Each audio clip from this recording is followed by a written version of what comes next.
ভৌতবিজ্ঞান দশম শ্রেণী অধ্যায় 8.4 পরীক্ষাগার ও রাসায়নিক শিল্পে অজৈব রসায়ন। এই অধ্যায় থেকে এখন আলোচনা করব অ্যামোনিয়া প্রস্তুতি। আমরা অ্যামোনিয়াকে কিভাবে পরীক্ষাগারে প্রস্তুত করব। অ্যামোনিয়াকে পরীক্ষাগারে প্রস্তুত করার জন্য যে সমস্ত রাসায়নিক দ্রব্যসমূহের প্রয়োজন সেগুলি হলো অ্যামোনিয়াম ক্লোরাইড, যার সংকেত হলো NH4Cl, অর্থাৎ এতে একটি অ্যামোনিয়াম মূলক রয়েছে এবং ক্লোরাইড আয়ন রয়েছে। অ্যামোনিয়াম মূলক বলতে NH4+ এবং ক্লোরাইড আয়ন মানে Cl-। আর কি লাগবে? আর লাগবে কলিচুন। কলিচুনের সংকেত হচ্ছে CaOH2। এর রাসায়নিক নাম হলো ক্যালসিয়াম হাইড্রোক্সাইড। ঠিক আছে, তাহলে ক্যালসিয়াম হাইড্রোক্সাইডে কি কি রয়েছে? ক্যালসিয়াম 2+ আয়ন এবং OH- আয়ন অথবা হাইড্রোক্সাইড আয়ন। আর কি? কলিচুনের পরিবর্তে আমরা পোড়াচুনও ব্যবহার করতে পারি। পোড়াচুনের সংকেত হলো CaO, ক্যালসিয়াম অক্সাইড। তাহলে আবার বলছি যে পরীক্ষাগারে অ্যামোনিয়া প্রস্তুত করার জন্য কি কি রাসায়নিক দ্রব্যসমূহ লাগবে, সেটা হচ্ছে অ্যামোনিয়াম ক্লোরাইড, যার সংকেত হচ্ছে NH4Cl, এবং সঙ্গে শুষ্ক কলিচুন, যার সংকেত হচ্ছে CaOH2।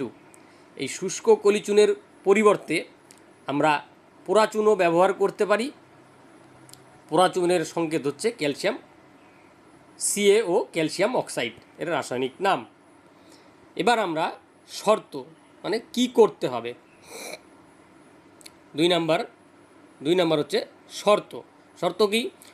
পরীক্ষাগারে 1 ভাগ ভরের NH4Cl, 1 ভাগ ভরের NH4Cl এবং 3 ভাগ ভরের CaOH2 অথবা CaO চূর্ণ করে মানে গুঁড়ো করে মানে ডাস্ট করে একদম পাউডারের মতো করে ভালোভাবে মেশানো হলো। তারপর এই মিশ্রণকে শক্ত কাচের ফ্লাস্কে নিয়ে ধীরে ধীরে উত্তপ্ত করতে হবে। বইয়ের মধ্যে সুন্দর ছবি দেয়া আছে, আমি এখানে ছবিটি আঁকতে পারিনি। ছবিটি দেখলে যা বলছি এখানে খুব স্পষ্ট হয়ে যাবে। একটি শক্ত কাচের ফ্লাস্কে নিয়ে ধীরে ধীরে উত্তপ্ত করা হয়। এই উত্তপ্ত করা হলেই কি হবে? অ্যামোনিয়া উৎপন্ন হবে। ঠিক আছে, তাহলে আমরা কি করব?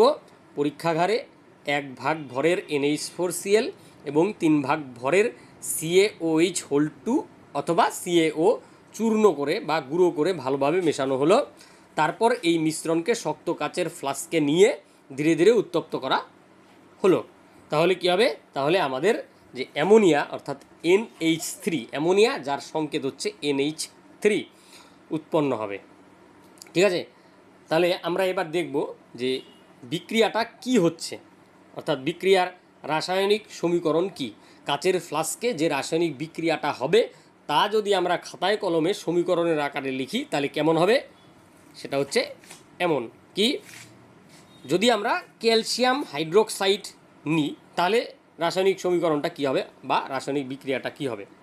সেটা হচ্ছে NH4Cl এর সঙ্গে আমরা ক্যালসিয়াম হাইড্রোক্সাইডের বিক্রিয়া ঘটাচ্ছি। তাহলে আমরা কি করলাম? সমীকরণের মধ্যে NH4Cl ব্র্যাকেটে S ফর সলিড মানে কঠিন অবস্থা, প্লাস CaOH মেশানো মানে প্লাস দিলাম, CaOH2 ব্র্যাকেটে S মানে কঠিন অবস্থা সলিড। এবার বিক্রিয়া করে কি উৎপন্ন হলো? CaCl2, যেটাকে বলা হচ্ছে ক্যালসিয়াম ক্লোরাইড। এটিও কঠিন অবস্থায় থাকে, তাই জন্য ব্র্যাকেটে S লেখা হলো। উৎপন্ন হবে জল H2O, যার সংকেত হচ্ছে H2O। আর আমাদের এই বিক্রিয়ার যে প্রধান উদ্দেশ্য বা প্রধান বিক্রিয়াজাত পদার্থ সেটা হচ্ছে অ্যামোনিয়া। এই যে অ্যামোনিয়া গ্যাস উৎপন্ন হলো, অ্যামোনিয়া গ্যাসীয় অবস্থায় থাকে, সেই জন্য NH3 ব্র্যাকেটে জি লেখা হলো। এবার তাহলে আমরা কি লিখলাম, NH4Cl CaOH2 plus NH4Cl plus CaOH2 arrow দিয়ে CaCl2 plus H2O plus NH3। এবার একটা রাসায়নিক বিক্রিয়া লিখলাম, সেটাকে আমরা সমতা বিধানের, এবার সমতা বিধান করব কিভাবে। সমতা বিধান করার জন্য আমি একটু সংখ্যাগুলোকে মুছে দিচ্ছি, এটাকে মুছে দিলাম, এটাকে মুছে দিলাম, আর এটাকে মুছে দিলাম, ঠিক আছে। এবার তাহলে শুধু আমরা বিক্রিয়ক এবং বিক্রিয়াজাত পদার্থগুলোকে দেখছি। এবার ঘটনা হচ্ছে যে সমতা বিধান বলতে বোঝায় যে বিক্রিয়ক পদার্থের মধ্যে বিভিন্ন যে পরমাণুগুলো আছে তারা যে সংখ্যায় থাকবে, বিক্রিয়াজাত পদার্থের মধ্যেও তাদের সংখ্যাটা একই হবে, এটাকেই বলা হয় সমতা বিধান। অর্থাৎ বিক্রিয়ক এবং বিক্রিয়াজাত পদার্থের মধ্যে পরমাণুর সংখ্যা একই হবে, একই করতে হবে। তাই জন্য আমরা এখানে কি করব, প্রথমে সমীকরণের বাঁ দিকে এবং ডান দিকে ক্যালসিয়াম পরমাণুকে সমান করব। তো এখানে সমানই আছে, বাঁ দিকে একটি ক্যালসিয়াম পরমাণু আছে, ডান দিকেও একটি ক্যালসিয়াম পরমাণু আছে। এরপরে আমরা ক্লোরিনকে সমান করব, বাঁ দিকে একটি ক্লোরিন আছে, ডান দিকে দুটি ক্লোরিন আছে, সেটাকে সমান করার জন্য তাহলে আমি বাঁ দিকে NH4Cl এর আগে 2 দিয়ে দিলাম, হলো। এবার যখনই আমি NH4Cl এর আগে 2 দিয়ে দিলাম, তখন নাইট্রোজেন পরমাণুর সংখ্যা হয়ে গেল 2 বাঁ দিকে। তাহলে ডান দিকেও আমাকে নাইট্রোজেন পরমাণুর সংখ্যা 2 করতে হবে, তাহলে আমি নাইট্রোজেন পরমাণুর সংখ্যাকে 2 করে দিলাম, এই যে 2 হয়ে গেল, ঠিক আছে। এবার আমরা অক্সিজেন পরমাণুকে ব্যালেন্স করব সমীকরণের উভয় দিকে। তাহলে আমার বাঁদিকে কতগুলি অক্সিজেন আছে, বাঁদিকে অক্সিজেন আছে 2টি, এই যে OH2 অর্থাৎ 2টি অক্সিজেন পরমাণু আছে। সুতরাং ডান দিকেও আমাকে কিন্তু অক্সিজেন পরমাণুর সংখ্যা 2 করতে হবে, তাহলে আমরা 2 করি, এই যে 2 করলাম, ঠিক আছে। অক্সিজেন পরমাণু 2টি করে দিলাম, মানে H2ওর আগে 2 দিয়ে দিলাম, তাহলে অক্সিজেন পরমাণু ব্যালেন্স হয়ে গেল। এখন আমরা হাইড্রোজেন পরমাণুকে ব্যালেন্স করব। তা হাইড্রোজেন পরমাণুকে ব্যালেন্স করার জন্য আমরা বাঁদিকে কতগুলো হাইড্রোজেন আছে, বাঁদিকে NH4Cl এর ওখানে আছে 4 2 8টি হাইড্রোজেন, আর ক্যালসিয়াম হাইড্রোক্সাইডের ওখানে আছে 2টি হাইড্রোজেন, তাহলে 8 2 10টি হাইড্রোজেন আছে বাঁদিকে। সমীকরণের ডান দিকে আমার 10টি করতে হবে, তাহলে দেখি কতগুলো আছে। এবার জলের ক্ষেত্রে 2 2 4টি হাইড্রোজেন, আর অ্যামোনিয়ার ক্ষেত্রে 3 2 6টি, 6 আর 4 10, তার মানে হাইড্রোজেন পরমাণু অটোমেটিক ব্যালেন্স হয়ে গেছে। তাহলে এইভাবে করে কিন্তু এই বিক্রিয়াটার ক্ষেত্রে আমরা সমতা বিধান করতে পারি। এবার যদি আমরা ক্যালসিয়াম হাইড্রোক্সাইড না ব্যবহার করে যদি আমরা ক্যালসিয়াম অক্সাইড ব্যবহার করি, তাহলে বিক্রিয়াটা কেমন হবে, NH4Cl প্লাস CaO এর সঙ্গে যখন বিক্রিয়া করবে, NH4Cl ক্যালসিয়াম অক্সাইডের সঙ্গে যখন বিক্রিয়া করবে, তখন উৎপন্ন হবে ক্যালসিয়াম ক্লোরাইড, জল এবং অ্যামোনিয়া গ্যাস। যেখানে NH4Cl কঠিন অবস্থায়, সেই জন্য ব্র্যাকেটে S লেখা আছে, ক্যালসিয়াম অক্সাইড কঠিন অবস্থায়, সেই জন্য ব্র্যাকেটে S লেখা আছে। ক্যালসিয়াম ক্লোরাইড উৎপন্ন হবে, সেটির ভৌত অবস্থা কঠিন, সেই জন্য ব্র্যাকেটে S লেখা আছে। H2O তরল বা বাষ্প উভয় অবস্থাতে থাকতে পারে, সেটা উষ্ণতার উপরে নির্ভর করবে।